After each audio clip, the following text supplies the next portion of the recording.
உண்மையான பாதுகாப்பு.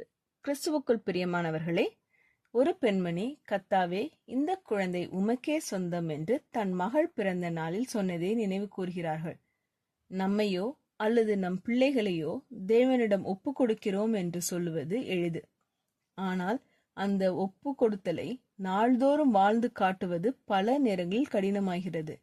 இப்போது அந்த மகள் வளர்ந்து உலகத்தின் மறுபுறம் ஒரு மிஷனரியாக சேவை செய்ய தயாராக இருக்கிறாள்.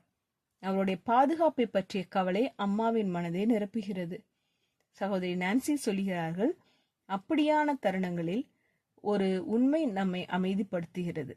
அது என்னவென்றால், தேவனுடைய சித்தத்தின் மையத்தில் இருப்பதை விட பாதுகாப்பான இடம் வேறொன்றுமில்லை. சங்கீதம் 91 நமக்கு நினைவூட்டுகிறது, அவர் தமது சிறகுகளாலே உன்னை மூடுவார், அவர் செட்டைகளின் கீழே அடைக்கலம் புகுவாய், அவருடைய சத்தியம் உனக்கு பரிசையும் கேடவுமாகும்.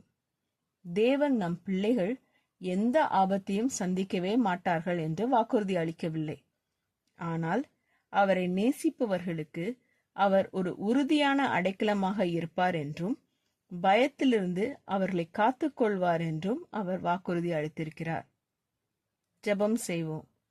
எங்கள் அன்பின் பரமபிதாவே, எங்கள் பிள்ளைகளை உமது கரத்தில் ஒப்படைக்கிறோம். பிள்ளைகளை குறித்து கவலையால் நிறைந்த மனங்களை உமது சமாதானத்தால் நிரப்பும். எங்களால் கட்டுப்படுத்த முடியாததை உமது பாதுகாப்புக்குள் வைத்து விட எங்களுக்கு நீர் கற்றுத்தாரும். உமது சித்தத்தின்படி எங்களை நடத்தி பயத்திற்கு பதிலாக உம்மீது நம்பிக்கையுடன் வாழ எங்களுக்கு கிருபை தாரும். இயேசுவின் நாமத்தில் ஜெபிக்கிறோம் பரமபிதாவே, ஆமேன். இந்த மெசேஜ் 10 ஜூலை 2024 நான்சி டிமாஸ் வோல்கமோத் அவர்களின் இயேசுவை தேடி என்ற புரோகிராமிலிருந்து எடுக்கப்பட்டது. கர்த்தர் உங்களை ஆசீர்வதிப்பாராக.